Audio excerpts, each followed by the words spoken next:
नमस्कार। Solid facts with Hemant अत्री में आपका स्वागत है। हेमंत सर, ट्रंप का तहलका तो बिल्कुल मचा हुआ है, वो रुकने का नाम नहीं ले रहा है। ट्रंप रोज नए नए बम फोड़ रहे हैं। अभी रिसेंटली उन्होंने मतलब कल पिछले 24 घंटों में, जब से हमने पिछली बार बात की थी कल, उन्होंने गाजा के ऊपर हुक्म चलाया है कि आप लोग सब लोग इजराइल खाली करिए, सारे बंधकों को वापस लौटाइए। अपने कुछ अपने उनको इंस्टीट्यूशंस को, जो स्कूल कॉलेजेस हैं, उनको कह दिया अगर कहीं धरना प्रदर्शन हुआ तो सबकी फंडिंग रोक दूंगा। जो फेडरल फंडिंग होती है स्टेट्स में यूनिवर्सिटीज को, वो फंडिंग रोक दूंगा। बिल्कुल इस समय वो सातवें घोड़े पे सवार हैं। ट्रंप जी जो मर्जी हो वो कर रहे हैं। लेकिन ऐसा नहीं है कि सब लोग चुप बैठे हैं। उनके अपने देश में और विदेशों से उनको रेजिस्टेंस जो है वो फेस करना पड़ रहा है। सुप्रीम कोर्ट ने उन्होंने जो फंडिंग रोकने के लिए $2 बिलियन का कहा था, फॉरेन एड रोकने के लिए, उस पर सुप्रीम कोर्ट ने स्टे कर दिया है। उनके यहाँ धरना प्रदर्शन हो रहे हैं। उनको बाकी देशों ने जवाब देना शुरू कर दिया है।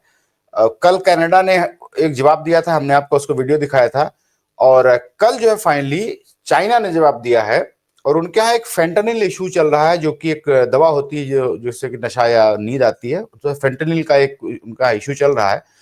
उस पर चाइना ने क्या जवाब दिया, एक बार जरा पहले उसको हम लोग देख लेते हैं, फिर आगे जरा हम लोग बात करेंगे अपने विदेश मंत्री एस जयशंकर साहब की। एक बार वो ट्वीट दिखाइए जरा चाइना का। ये देखिए, उन्होंने कहा है फाइनली कि if war is what the US wants, be it a tariff war और ट्रेड वॉर और any type of war, we are ready to fight till the end. ये जवाब है एक देश का। हटा लीजिए, ये एक देश का जवाब होता है जब वो बात करते हैं कि टैरिफ वॉर की। हमें समझ में नहीं आ रहा है कि हमारे विदेश मंत्री जी अब वो पहुंच गए हैं लंदन। वहां पे उन्होंने पहले तो कुछ इश्यूज को डाइवर्ट किया कि पाकिस्तान का, हमारा कश्मीर का मसला तब हल हो जाएगा जब पीओके अगर हमें मिल जाएगा तो हम ये खत्म हो जाएगा हमारा मामला। अभी पीओके का कोई यहाँ पे काम नहीं है, अभी पीओके की कहीं कोई बात भी नहीं हो रही। लेकिन वो एक अपना शायद इशू को डाइवर्ट करने के लिए कह रहे हैं। लेकिन जो उन्होंने सबसे बड़ी बात कही, अब वो उन्होंने तो बाकायदा तारीफ करने लगे हैं ट्रंप के विदेश नीति की। अब तो वो ये कह रहा है कि ट्रंप जो जो कर रहे हैं वो पहले से हम लोगों को मालूम था कि यही करने वाले हैं, और उससे तो हमारा बड़ा फायदा होने वाला। बड़ा अच्छे आदमी, क्या बढ़िया उन्होंने विदेश नीति बनाई है। तो हेमंत सर, क्या आप भी इस बात से अग्री करते हैं एस जयशंकर साहब के कि वो बहुत अच्छी विदेश नीति बना रहे हैं और भारत को बहुत सारा फायदा होने वाला है उससे? जनेश जी नमस्कार, आपको सारे दर्शक साथियों को। देखिए, जयशंकर जी की नीति से मैं उनकी सहमत हूं, यानी मेरी और आपकी सहमति बहुत महत्वपूर्ण नहीं है। हमारा दोनों का काम केवल ये है कि हम अपने जो दर्शक साथी हैं उनके सामने सारी चीजों को ब्लैक एंड व्हाइट में रख दें और वैल्यू जजमेंट वो करें। हमारा काम है केवल तथ्यों का अन्वेषण करना, उन पर विचार करना और पाठकों के सामने, दर्शकों के सामने रख देना, और वो उस पर अपने हिसाब से जो भी तय करे वो उनका विशेषाधिकार, उसमें हम कहीं नहीं आते। जी। देखिए, आपने ट्वीट दिखा दिया चाइना का। चाइना ने जो ये बात कही कि हम जो भी युद्ध चाहे लड़ सकते हैं और हम खत्म करने तक के लिए तैयार है, कोई समस्या नहीं। चाइना जब बात करता है ना किसी के साथ भी, तो वो इक्वल फुटिंग पे बात करता है। जहां तक रशिया की बात है, जहां तक अमेरिका की बात है, जहां तक यूरोप की बात है। और हिंदुस्तान जब भी बात करता है, खासतौर पर जब से ट्रंप आए हैं, तो हिंदुस्तान में ना शब्द भूल गया है हिंदुस्तान। चाहे भारत के प्रधानमंत्री हो, व्हाइट हाउस के अंदर मोदी जी उनके साथ कुछ भी करते रहे, कुछ भी कहते रहे, ब्रिक्स को कुछ भी कह दे, बांग्लादेश पे कुछ भी कह दे, टैरिफ टेरर भी कह दे, तो भारत के प्रधानमंत्री बोलते रही। तो उसी श्रेणी को आगे बढ़ाया है। और सही मायने में पूछे तो जो एक जयशंकर जैसा, जिसको हम कैरियर डिप्लोमेट कहते हैं, है भी वो, हमारे कहने से कुछ फर्क नहीं पड़ता, है भी कैरियर डिप्लोमेट है। लेकिन वो इस तरह की मजाकिया बात करके वो तो मोदी के भी गुरु निकल गए बेसिकली। उन्होंने कहा एग्जैक्टली क्या कहा, वो चैथम हाउस में थे, थिंक टैंक है यूएस का, उसका लंदन का। उसमें उन्होंने कहा कि ट्रंप के एक्शन से भारत को ही फायदा होगा, जैसा आपने कहा। तो फिर अब उसको भी समझ में नहीं आया, जो एंकर था उसने भी सोचा यार ये क्या कह दिया इन्होंने। तो उसने फिर उसको आगे बढ़ाया कि साहब कौन से एक्शन से फायदा होगा, जैसा आपने पूछा। तो उन्होंने कहा कि अमेरिका जो विदेश नीति में बदलाव जो कर रहा है ना, उससे भारत को फायदा होगा। वो फिर भी समझ में नहीं आई बात। तो उसने कहा सब क्या, तो उसने कहा जो विदेश नीति में बदलाव है उसकी, वो हमारी उम्मीद के मुताबिक है। ये हमारे परम आदरणीय नित्य स्मरणीय जयशंकर साहब कह रहे विदेश मंत्री जी। अब वो कहते हैं ये जो नई नीति है विदेश नीति ट्रंप साहब की, ये कई मायनों में भारत के अनुकूल है, क्योंकि ट्रंप प्रशासन के एक्शन से दुनिया नई व्यवस्था की ओर बढ़ रही है। ये उन्होंने कहा। ये बात हम रोज कहते हैं ट्रंप के उससे, लेकिन भारत के लिए लाभ कैसे है ये मैं अभी तक भी नहीं समझ पाया। जब आपने कहा कि इस पे बात करेंगे, तो मैं तब से इसी पे जुटा हुआ हूँ। सही मायने में आप पूछेंगे, चाय भी नहीं पी मैंने आज, तो इतनी गंभीर बात कह दी विदेश मंत्री ने। और विदेश मंत्री भी बहुत छोटी नहीं, बहुत दुर्दांत प्रतिभा है। ये वही विदेश मंत्री है जिन्होंने कह दिया था कि चाइना से आप क्या चाहते हो, हम इतने ट्रिलियन डॉलर की अर्थव्यवस्था है, वो इतने ट्रिलियन डॉलर की है, आप क्या चाहते हैं मैं उनसे पंगा मोल ले लूं। तो इतने बहादुर विदेश मंत्री हैं हमारे, तो उन्होंने ये कह दिया, तो अब क्या कर सकते हैं आप। लेकिन मैं उनका जो कुतर्क थे ना, उनकी तुलना कर रहा था। जो उन्होंने कुतर्क दिया, वो निर्मला सीतारमण से भी आगे निकल गए, मोदी से तो बहुत आगे निकल गए। अब ट्रंप की जो नीतियां हैं उनको देखिए आप क्या है। ट्रंप की जो मौजूदा दौर की जो नीति आप देखेंगे, वो कंप्लीटली पूंजीवादी और साम्राज्यवादी नीति है। क्या कह रहे हैं वो क्या कह रहे हैं कि सबसे पहले तो उनका हिंदुस्तान के प्रति रुख देखिए, जो भारत के लिए फायदेमंद है, कि हमारे सैकड़ों जो ये अपने अवैध प्रवासी थे उनको हथकड़ियों और बेड़ियों में भारत को भेजा, जलील करते हुए। ना केवल यहां भेजा, कोस्टारिका और बाकी देशों में भेजा हमारे जो अवैध प्रवासी थे। छोड़ दीजिए उसको। वो कहते हैं फिलिस्तीन को हम ट्रंप स्टेट बनाएंगे। भारत क्या कहता है कि फिलिस्तीन का अपना अधिकार है लोगों का, और उसके साथ कोई वो हम बर्दाश्त नहीं करेंगे। दो राष्ट्र के सिद्धांत का भारत हमेशा समर्थन करा है। ट्रंप कह रहे हैं कि यहाँ के लोग खाली कर जाएं, जॉर्डन चले जाएं, मिस्र चले जाएं, और यहाँ पे हम ट्रंप स्टेट बनाएंगे, इसको पर्यटक स्थल के तौर पर। तो जयशंकर जी के लिए लाभदायक है शायद, जो उन्होंने बताया आपको ही बताया, पढ़ के बताया सारा उन्होंने। उसके बाद वो क्या कहते हैं कि ग्रीनलैंड उनको चाहिए, पनामा नहर भी उनको किसी भी कीमत पर चाहिए। कल कहा था उन्होंने पनामा के लिए, ग्रीनलैंड का कह चुके हैं। और उसके बाद मेक्सिको की खाड़ी को वो अमेरिका की खाड़ी ऑलरेडी घोषित कर चुके हैं, आपको ध्यान होगा। और जब एपी एसोसिएटेड प्रेस ने अमेरिका की खाड़ी लिखने से मना कर दिया कि हम नहीं लिखेंगे, मेक्सिको की खाड़ी है, तो एपी का व्हाइट हाउस में एंट्री बैन कर दिया। तो ट्रंप साहब ये नीति है कि वो पनामा में ग्रीनलैंड चाहिए। क्या भारत को ये समर्थक है उसका? भारत को लाभ होगा इनका शायद। वो कनाडा को अपना 51वां राज्य बनाना चाह रहे हैं। ट्रूडो को गवर्नर ट्रूडो कहते हैं, तो ये भी शायद भारत के पक्ष में होगा जयशंकर के लिए। ये जिस आदमी की विदेश नीति हो, वो हर चीज को जोर जबरदस्ती हथियार लेना चाहता हो। यूक्रेन के साथ जिस तरीके का ट्रंप का व्यवहार है, जिस तरीके से ट्रंप रशिया के साथ, जो एग्रेसर है, 100% एग्रेसर, इसमें कारण कुछ भी हो सकते हैं, जो एग्रेसर है वो सरेआम उसके साथ खड़े हुए हैं। यूक्रेन उसको जो है लगातार उसमें प्रेशराइज कर रहे हैं। इनमें से कौन सी नीति भारत के लिए कैसे फायदेमंद है, देखिए इस पे तो जयशंकर जी ज्यादा बेहतर बताएंगे। लेकिन भारत हमेशा समाजवाद का एक तरीके से प्रतीक रहा है, और जो लॉजिकल रीजनिंग के साथ विदेश नीति पे अपना इंडिपेंडेंट स्टैंड लेता रहा है। तो बड़ा कलाकारी के साथ जो टिपिकल डिप्लोमेट होता है, ये नहीं बताया कि अमेरिका की कौन सी विदेश नीति भारत के लिए लाभदायक है। उन्होंने कह दिया कि उनकी नीति हमारे लिए लाभदायक है। और रही सही कसर उन्होंने भक्तों को भी, बिल्कुल आपने सही पकड़ा, भक्तों को भी एड्रेस कर लिया उन्होंने। उनका कि पाकिस्तान के साथ क्या है, बस उनका पीओके खाली होने की बात है, बाकी सब ठीक है, बाकी तो हम आगे बढ़ चुके हैं। जैसे भगत बनाते हैं ना, अखंड भारत रोज बना देते हैं। अखंड भारत, वो किसी ने तो कहा था वो डेडलाइन भी चलेगी शायद, अखंड भारत 2020 तक बनना था, 21 तक बनना था, अभी तो 25 आ गए। तो अखंड भारत के लिए वो बात करते हैं। तो यही कारनामा जयशंकर साहब ने कर दिया। वो ये भूल गए कि इस देश के विदेश मंत्री हैं वो, और उनकी जिम्मेदारी क्या है। एक तरफ पूरी दुनिया में हाहाकार मचा हुआ है ट्रंप को लेकर के। देखिए उनकी जो ये टैरिफ वाली नीति थी, आपको पता है चाइना और कनाडा डब्ल्यूटीओ में चले गए। रेसिप्रोकल टैरिफ सेम तो किया ही उन्होंने, आंख के बदले आंख तो की उनके साथ। इन्होंने 25 ठोका मैक्सिको और कनाडा पे, उन्होंने 25 कर दिया सेम टाइमलाइन के साथ। प्लस वो डब्ल्यूटीओ में चले गए कि ये ऐसे कैसे कर सकते हैं वन में। And same is the case with other Nations. और भारत के विदेश मंत्री और अभी तक जो टैरिफ की नीति है उसको लेकर के आपने भारत में किसी का भी कोई ऑफिशियल वर्ड सुना है? एक शब्द ना कहा हो या हाँ कहा हो। ऊपर से विदेश नीति के जरिए ट्रंप की नीतियों को लाभकारी बता करके, क्या आपको नहीं लगता कि जो मोदी जी ने एक शुरुआत की थी ट्रंप के सामने सरेंडर करने की, उसकी नीति को आगे बढ़ा रहे कहीं ना कहीं वो। विदेश मंत्री का काम देश की विदेश नीति को, कूटनीति को एक दशा और दिशा दिखाना होता है, ना कि किसी का पिछलगू होना है।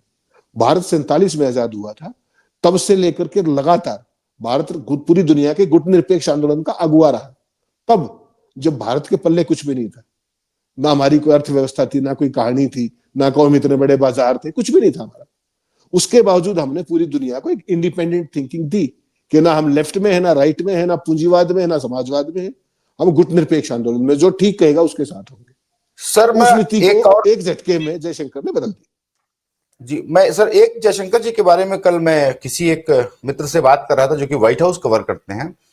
उन्होंने बल्कि थोड़ी सी तारीफ भी की है जयशंकर की। उन्होंने कहा कि एस जयशंकर की एक बड़ी सफलता ये रही कि जब डोनाल्ड ट्रंप आए जीत के, तो शपथ ग्रहण से पहले ही उसके 10-12 दिन पहले जयशंकर साहब आके यूएस बैठ गए थे। उन्होंने यहाँ पे मांडवाली शुरू कर दी थी, क्योंकि ये तो पता था कि ट्रंप क्या करने वाले हैं। शपथ हो जाने के बाद फिर वो एक हफ्ते के लिए गए वहां पे, और फाइनली वहां पे मोदी का दौरा लगवाया। और यहां तक लोग कह रहे हैं कि जो डोनाल्ड ट्रंप ने किया है जेलेंस्की के साथ, वैसा ही कुछ वो मोदी जी के साथ भी करना चाहते थे कि प्रेस के सामने जाएं, वहां पे कुछ ऐसा तेज बातें हो जिससे कि थोड़ा मोदी जी और दबाव में आए। लेकिन जब हमने प्रेस कॉन्फ्रेंस देखी तो मोदी तो ऑलरेडी दबाव में थे, वो तो कुछ बोल ही नहीं पा रहे थे। अडानी के ऊपर भी सवाल पूछ लिया गया उनसे। वो ये कह रहे हैं कि ये जयशंकर की बड़ी सफलता है कि उनको बाइज्जत कम से कम झगड़ा झंझट जेलेंस्की जैसी हाल होने से बचा करके वापस इंडिया ले आए, क्योंकि इस समय जिस मोड में ट्रंप हैं उसमें तो वो किसको क्या करेंगे, कहां मारने लग जाएंगे, कहां गाली देने लग जाएंगे, ये कोई वहां पे इस समय सोच ही नहीं सकता कि ट्रंप क्या बदतमीजी करेगा। और अब शायद जो ये सरेंडर जिसको हम मान रहे हैं कि भाई वो उनकी तारीफ करना, उनकी विदेश नैतिक तारीफ करना कि इससे भारत को बहुत फायदा, वो सर आपको लगता है कि जैसे एक और बता दूं, अभी जो हमारे पूर्व वित्त मंत्री हैं यशवंत सिन्हा साहब, उन्होंने एक ट्वीट किया था। उसमें उन्होंने लिखा था कि मुझे लगता है कि मोदी की कोई व्यक्तिगत ऐसी नस दबी हुई है ट्रंप के हाथों में जिसकी की वजह से मोदी इतना सरेंडर हुए जा रहे हैं। और वो व्यक्तिगत नस या तो अडानी का वहां पे इंडाइटमेंट, या अजीत डोभाल के ऊपर जो एफआईआर, अमित शाह के ऊपर जो एफआईआर है पन्नू आने मामले में, या तो वो है, या कोई और व्यक्तिगत कमजोर नस जो दबी हुई है, जो जिसकी वजह से मोदी जी और एस जयशंकर साहब इतना जो सरेंडर हो रखे हैं अमेरिका के सामने। आपको भी सर ऐसा लगता है? गणेश भाई देखिए, एक तो जो आपके मित्र ने कहा व्हाइट हाउस में, एक उनकी बात से मैं विशुद्ध तौर पर पूर्णतः असहमत हूं। और क्यों असहमत हूं, वो लॉजिक है। आप और मैं, झगड़ा हमारा कब होगा? जब आप कोई बात कह रहे हैं मैं उसको आर्ग्यू करके काउंटर करूं। आप जो बात कह रहे हैं मुझे वो समझ में ही नहीं आ रही और मैं कुछ बोल ही नहीं रहा, तो हमारा झगड़ा किस बात पे होगा? उन्होंने अपनी तरफ से, ट्रंप ने, देखिए प्लीज दर्शकों के सामने जो कुछ बात है हम उसको उसी पर्सपेक्टिव में रखेंगे हमेशा। एक चीज हकीकत देखिए, जेलेंस्की के साथ जो उन्होंने किया, जेलेंस्की का तो देश का व्यक्तिगत मामला है, युद्ध में फंसा हुआ मामला है। हम तो किसी युद्ध में नहीं फंसे हुए, हम तो कथित तौर पे किसी दबाव में नहीं, किसी भी रूप में दबाव में नहीं है। और अमेरिका हमारा टीचर नहीं है और हम उसके स्टूडेंट नहीं है। उसके बावजूद जो जेलेंस्की के साथ किया, मुझे लगता है हमारे साथ उससे कहीं ज्यादा किया। और उसको मैं तर्क के साथ आपके सामने रखूंगा। झगड़ा तब होता है जब आपने कोई बात की, मैं उसको काउंटर करने की कोशिश करूं, मेरे को मैं पोज ये करूं कि मेरी समझ में ही कुछ नहीं आया, तो फिर ठीक, आप जो मर्जी आए कहते रहिए। जिस समय मोदी जी ऑफिशियल विजिट पे गए, वर्किंग विजिट था वो, there was no invitation from White House, वो क्लियर हो गया है बिल्कुल कि वो व्यक्तिगत विजिट था, ऑफिशियल विजिट था। उसमें कोई स्टेट विजिट वाली कोई बात नहीं थी, ना कोई व्हाइट हाउस में सलामी हुई, ना कुछ हुई। पहली बात। दूसरी बात, जब ये पहुंचे मोदी साहब, उससे ठीक 2 घंटे पहले इनके आगवानी में उन्होंने क्या ट्वीट किया कि भारत के साथ हम रेसिप्रोकल टैक्स करेंगे, उनके मिलने से भी पहले। तो ये तो उनका स्वागत किया, पहला। उसके बाद जब वो चले गए, उनके सामने उन्होंने क्या कहा, जो खुद उन्होंने बता दिया फिर बाद में, कि मैं टैक्सेस के बारे में, टैरिफ के बारे में कोई शब्द सुनना नहीं चाहता, कोई बहस करना नहीं चाहता। ये उन्होंने खुद बताया मीडिया को। छोड़ दीजिए वहां बातचीत क्या हुई, उसके बारे में आरटीआई लगाई थी अमेरिकन एम्बेसी में, उसका भी जवाब आ गया कि क्या क्या एमओयू साइन हुए आपके, तो मैंने भेजी है आपको, उसमें दिखाइएगा दर्शकों को। उसमें वो साफ कहता है विदेश मंत्रालय कि हमारा उनके साथ कोई एमओयू नहीं हुआ। ठीक, छोड़ दीजिए। उसके बाद मोदी जी की इच्छा के विरुद्ध जो व्हाइट हाउस के कैमरों के सामने उनको प्रेस कॉन्फ्रेंस के लिए खड़ा कर दिया गया। ठीक, वहां पर 3 बातें हुई। आपने जेलेंस्की से तुलना कर दी, मैं इसलिए तथ्यों पे आ रहा हूं। सबसे पहले उन्होंने कहा कि हिंदुस्तान लंबे समय से टैरिफ का टेरर फैलाता रहा है, टैरिफ को टेरर के तौर पे यूज करता रहा है, ये हम बर्दाश्त नहीं करेंगे। तुरंत उसके बाद अगली लाइन उन्होंने ये कही कि हम हिंदुस्तान पर रेसिप्रोकल टैक्स लगाएंगे। मोदी जी वहीं खड़े खड़े सुन रहे थे। उसके बाद ब्रिक्स की बात आई। ब्रिक्स को लेकर के उन्होंने क्या कहा कि ये बकवास है, फजूल है, ये हमारे डॉलर को छेड़ना चाहते थे, 100% टैरिफ ठोक दूंगा। ब्रिक्स घुटनों पे आकर भीख मांगेगा। किसके सामने कह रहे थे? मोदी के सामने, जो ब्रिक्स के फाउंडर में से एक थे। मोदी जी ने एक शब्द रिएक्ट किया? कोई रिएक्ट नहीं किया। अगला सवाल था मोदी जी के लिए कि ब्रिक्स जो बांग्लादेश है, वहां पर एक कोवर्ट ऑपरेशन के जरिए अमेरिका ने वहां पर सत्ता पलट कर दी, तो आप क्या कहेंगे? तो मोदी इधर उधर देखने लगे, बगले झांकने लगे। ट्रंप ने क्या खिल्ली उड़ाई, जैसा आपने कल कहा था कि वो उसके गुरु निकले। ट्रंप ने कहा कि हालांकि ये सवाल तो प्रधानमंत्री के लिए है, लेकिन जवाब मैं देता हूं। आपको क्या लगता है जेलेंस्की के साथ इतना किया था, इससे कम किया था? जेलेंस्की के साथ तो 1-on-1 बात कर रहे थे, आमने सामने, क्योंकि मुद्दे पे फंसे हुए थे। हिंदुस्तान तो किसी मुद्दे पे नहीं फंसा हुआ था। क्या प्रधानमंत्री इन 3 बातों के ऊपर एक भी शब्द का जवाब दे पाए? क्या ट्रंप को रोक करके करेक्ट कर पाए? क्या अपने पर्सपेक्टिव को रख पाए? जब वो बोलेंगे तो इनको बोलने का अधिकार है ना, क्या ये बोले? मेरा सवाल ये है। तो झगड़ा तो तब होगा ना जब आपकी किसी बात का काउंटर करूंगा मैं। आप जो मर्जी कहते हैं ये मैं सिर झुका के सुन रहा हूं और ही भी कर रहा हूं जहां जरूरत पड़े, क्योंकि मेरी समझ में तो कुछ आता नहीं। तो जब समझ में नहीं आया, 2-2 ट्रांसलेटर बैठे हुए हैं और फिर एक सवाल में फंसा। उन्होंने कहा कि साहब क्या आप जो अडानी जी वाला मसला है, क्या ये बीच में उठा मामला? पहले वो भारत लोकतंत्र बताया, उसके बाद उन्होंने कहा कि साहब वसुधैव कुटुंबकम और सारा वो जो प्रस्ताव है ट्रस्टी करो वाला वो बताया उन्होंने, और उसके बाद आखिर में उन्होंने कहा कि 2 देशों के राष्ट्राध्यक्ष व्यक्तिगत मामलों पर ना मिलते हैं ना बात करते हैं। और उनकी भाव भंगिमाएं देखी होंगी आपने, उनकी बॉडी लैंग्वेज, उनके हाथों की मूवमेंट। तो आपको क्या लगता है कि वो जो ट्रंप के साथ उनका था वो जेलेंस्की मूवमेंट था कम या ज्यादा? हर चीज को डिप्लोमेसी में, हर चीज मेरे और आप वाले स्टाइल भी नहीं होती कि कुर्ता पकड़ लिया, कॉलर पकड़ लिया और ये सब। No, it's just a war of words and how you articulate yourself. आप अपना पर्सपेक्टिव कैसे रखते हैं? ट्रंप हो सकता है व्हाइट हाउस में एग्रेसिव हो, लेकिन आपको डिफेंसिव होने की कतई जरूरत नहीं थी। आपको अपने देश का पर्सपेक्टिव रखना चाहिए था, जो आप रखने में बुरे तरीके से नाकाम रहे विशुद्ध तौर पर। और कोई भी राष्ट्राध्यक्ष, इतनी एक बेसिक डिप्लोमेसी की एटिकेट्स होते हैं कि जब कोई विदेशी राष्ट्राध्यक्ष आ रहा है, कोई भी मामला ऐसा ना छेड़े उसके आगमन से पहले जिससे बैड ब्लड हो या माहौल खराब हो बातचीत का। ट्रंप ने जानबूझ करके किया वो 2 घंटे पहले जो रेसिप्रोकल टैरिफ की बात की, जानबूझ के, क्योंकि उनको पता था मोदी 2 घंटे बाद आने वाले। तो आप समझ लीजिए मोदी ने किया सब कुछ वही। जेलेंस्की मूवमेंट इसलिए नहीं हुआ कि आपने काउंटर नहीं किया। इतनी सी बात समझ लीजिए। व्हाइट हाउस वाले साथी को बताइएगा ये कि अगर मोदी ने जवाब दिया होता तो पहली बात तो वो जवाब देने में सक्षम नहीं है इन चीजों के, ही डजंट नो। वो वन वे कम्युनिकेशन के माहिर हैं, अनडिस्प्यूटेड चैंपियन है, वो सब घोषित। कभी भी आर्ग्यूमेंट के अंदर आप मोदी को नहीं पाएंगे, इसलिए वो सवाल जवाब से बचते हैं। और मैं सिर्फ आपको कल भी एक बात कह रहा था, आज फिर रिपीट कर रहा हूं। जो इन दोनों की डेलीगेशन लेवल पे बातचीत थी, ट्रंप की और मोदी की, अगर उसका वीडियो वैसे ही बाहर आ जाए जेलेंस्की की तरह, आपको क्या पता उससे भी ज्यादा हुआ हो? How do you know? बिल्कुल। जो भी कही सुनी बातें नहीं, जो आपने सामने देखा उसको डिप्लोमेटिक पर्सपेक्टिव के साथ आप देखिए कि उन्होंने पूरे एग्रेशन के साथ, पूरे ऑफेंस के साथ हमें औकात दिखाई। और हकीकत यह है कि हम औकात देख करके, नीचा सिर करके, सुन करके आ गए। मजबूरी आपकी रही होगी, हिंदुस्तान की नहीं है। हिंदुस्तान आंख में आंख डालकर सीना ठोक के लड़ने वाली लड़ाई करता है। जयशंकर के लिए होगा कि हिंदुस्तान छोटी अर्थव्यवस्था है। जब अंग्रेज हिंदुस्तान में थे, देश में आजादी की लड़ाई चल रही थी, हमारी अर्थव्यवस्था क्या थी? कितने कितने बिलियन के थे, छोड़िए ट्रिलियन। आप लड़े और निकाला नहीं बाहर उनको। तो जयशंकर जो रास्ता दिखा रहे हैं, जो मोदी का जो ये रास्ता है, ये हिंदुस्तान का कायरता का रास्ता, माफ कीजिए, कभी नहीं था, कभी भी नहीं था और ना हो सकता है। इन्होंने सरेंडर कर दिया। एक सर और सवाल है, चलिए जयशंकर साहब तो जो मान तारीफ कर रहे हैं, कल एक और कमाल किया जयशंकर साहब ने। जब उनसे लंदन में पूछा गया कि भाई, चूंकि आपने ब्रिक्स का नाम लिया, तो ब्रिक्स वालों जो ये ब्राजील, रशिया, इंडिया, चाइना और साउथ अफ्रीका है, ये बीच बीच में करते थे हम लोग एक अपनी करेंसी डिसाइड करें कि जिसपे जो ट्रेड करेंगे 2 देशों के बीच में, वो डॉलर के अलावा हम लोग को डिसाइड करें, क्योंकि डॉलर बहुत स्ट्रांग होता जा रहा है। और उस पर ट्रंप बहुत वो करते हैं, ऑब्जेक्शन करते हैं, नहीं मैं सब ये बंद कर दूंगा और ये कर दूंगा, वो कर दूंगा। कल उनसे जब करेंसी पे सवाल पूछा गया जयशंकर साहब से कि आप लोग क्या डॉलर पे कुछ सोच रहे हैं, उन्होंने नहीं वो बाकी लोग, जो बाकी 4 देश है ब्रिक्स के, वो अपना सोच रहे होंगे, हम तो भैया वही डॉलर वाले हैं, हम तो वही मानेंगे, हमारा डॉलर ही रहेगा। तो वो चाहे अमेरिका से रिश्ते संबंध सुधारने के लिए आप जयशंकर साहब, आप जो भी करना हो बचाइए, आप अडानी को बचाइए या किसी को बचाइए, लेकिन कम से कम इन लोगों से संबंध मत खराब कर लीजिए। आपको क्या लगता है ये सारा वही अडानी को ही बचाने के लिए है? एक ये जो मैं बार बार समझना चाह रहा हूँ कि ये सारा कारण वो अडानी है कि उनको नाराज कर दिया, तो अडानी जी का क्या होगा? ज्ञानेश भाई, इस पर कितने भी दिन लगे रहिए आप, सिंपल एक लाइन की बात है, अडानी डोवल एक चीज है। पिछले साल सितंबर में जब इनसे प्रचार कराना चाहते थे श्रीमान थानेदार साहब मोदी से ट्रंप, आपको ध्यान होगा लास्ट ईयर जब ये गए थे 24 में, जब वो प्रचार कर रहे थे, my friend Modi is here and I would like to see him, इन्होंने उसको मना कर दिया।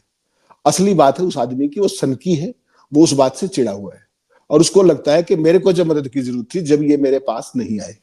जब मैं राष्ट्रपति था तो मेरे साथ हाउडी मोदी भी करते थे, जब मैं राष्ट्रपति था मेरे साथ नमस्ते ये ट्रम्प भी करते थे अहमदाबाद में।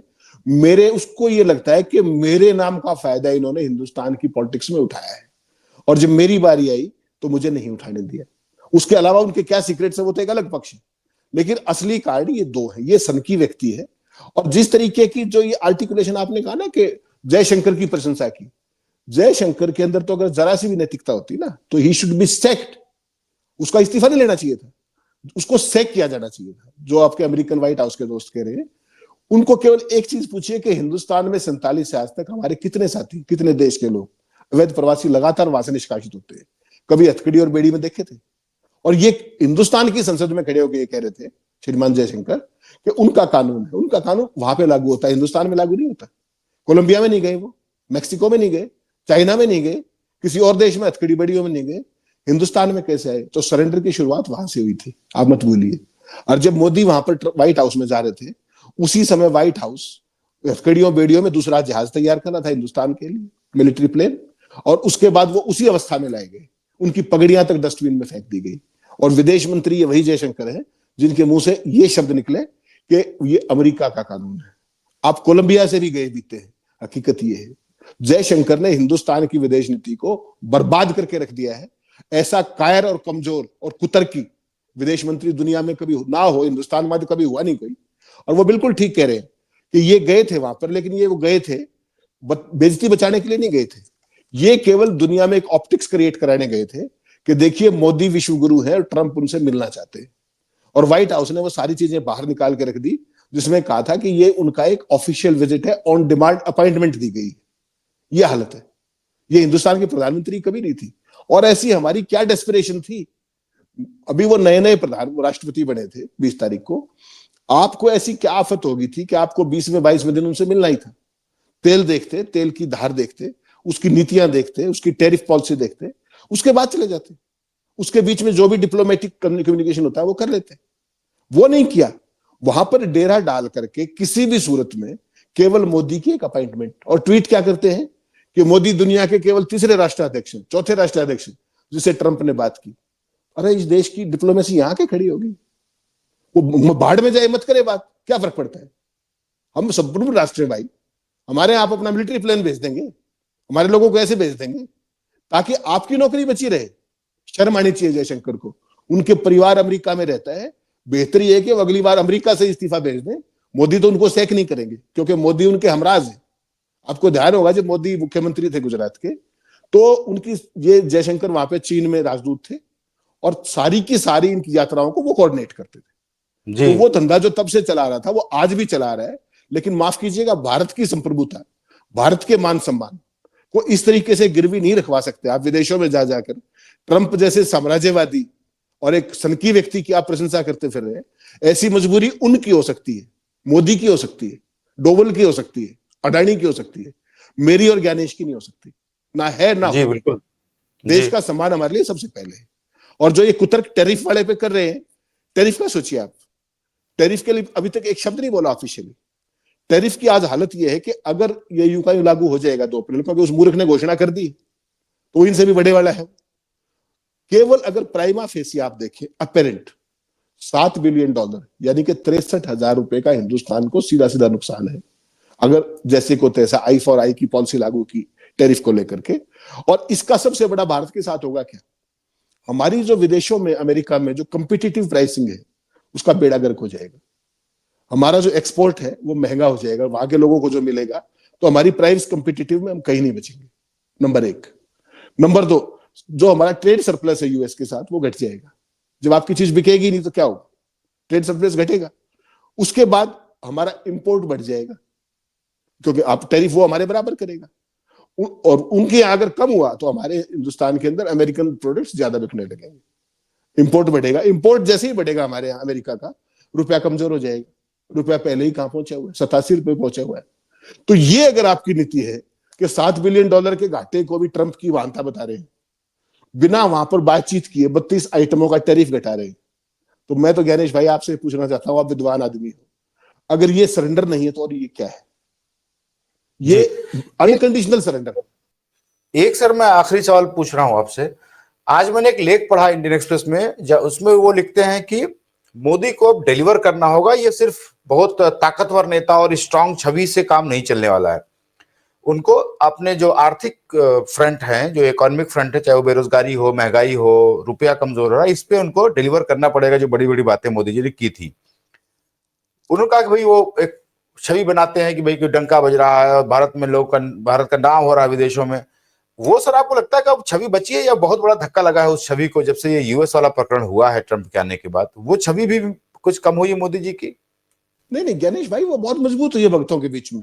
भक्त तो इसी बात से बड़े लहलोट है ना कि मोदी वहां गए थे। He was the third person to visit White House. उनको थोड़ी पता है वहां क्या करने गए थे, ना उनको जानने की जरूरत है। और आपने बड़ी गलत बात कही कि डिलीवरी करनी पड़ेगी। डिलीवरी ऑलरेडी कर चुके हैं भाई। 82 करोड़ को 5 किलो अनाज दे रहे, आप कह रहे डिलीवरी नहीं की। इससे ज्यादा डिलीवरी कोई करके दिखाई दुनिया में? अमेरिका की जो आबादी है उससे 2.5 गुना को तो मोदी मुफ्त में अनाज दे रहे हैं 5 किलो। और क्या डिलीवरी कराएंगे बताइए आप? 100 स्मार्ट सिटी उन्होंने बना दिए हैं। हर तरफ भारत का डंका बज रहा है, हर तरफ बज रहा है। कहीं देख लीजिए आप, जो मर्जी आए आंख दिखा रहा है। श्रीलंका हमारे जो ये है ना मछुआरे, इनको पकड़ ले जाता है। पाकिस्तान हमारे मछुआरों को रण के कछुए से पकड़ लेके रोज पकड़ ले जाता है। ठीक है, बांग्लादेश हमें फेंसिंग नहीं करने देता। नेपाल के साथ आपका लैंड डिस्प्यूट हो गया। तो आप बताइए और क्या चाहिए आपको? भक्त तो खुश है बिल्कुल। भक्त देखिए मोदी जी का, आप समझिए बात को। मोदी जी परसों वनतारा में थे, उसका उद्घाटन कराए। वनतारा क्या चीज है? एक प्राइवेट जू टाइप की चीज है। और क्या है? उसका नाम रिहेबिलिटेशन रख दिया। जब वन्य जीव प्राधिकरण से पूछा गया कि साहब ये क्या है, तो उन्होंने कहा कि हमारे पास ऐसा कोई रजिस्टर्ड जू नहीं, वनतारा नाम की कोई चीज नहीं। प्रधानमंत्री उद्घाटन कराए। प्राणी मित्र का नेशनल अवार्ड मिल चुका उनको। वहां पर वो ऐसे जीव रखते हैं जो मैं और आप अगर रख ले, हमारे घर पकड़े जाए, तो अपनी 7 साल की मिनिमम कैद है, नॉन बेलेबल है। वो परसों वहां फोटो खिंचवा के आए थे प्रधानमंत्री शेरों के साथ। भक्तों को समझ में थोड़ी आता कि बीच में शीशा भी है। भगत तो ये कह रहे कि अटखेलिया शेर कर रहा है, 2 शेर आपस में टकरा गए। पूरी आईटी सेल को देख लीजिए। तो भक्त की बात मत कीजिए। भक्त बिल्कुल मस्त है, उनका पूरा एजेंडा पूरा है। आज वो गए हुए हैं उत्तराखंड के अंदर। वो गंगा मैया ने उनको इलाहाबाद प्रयागराज में बुलाया था। आज गुलाब जो गंगा मैया है उनके मायके में गए हुए हैं, जहां से गंगा मैया का गौमुख जिसको आप बोलते हैं, वहां से उनका उद्गम होता है। तो भक्तों को तो ये शब्द चाहिए।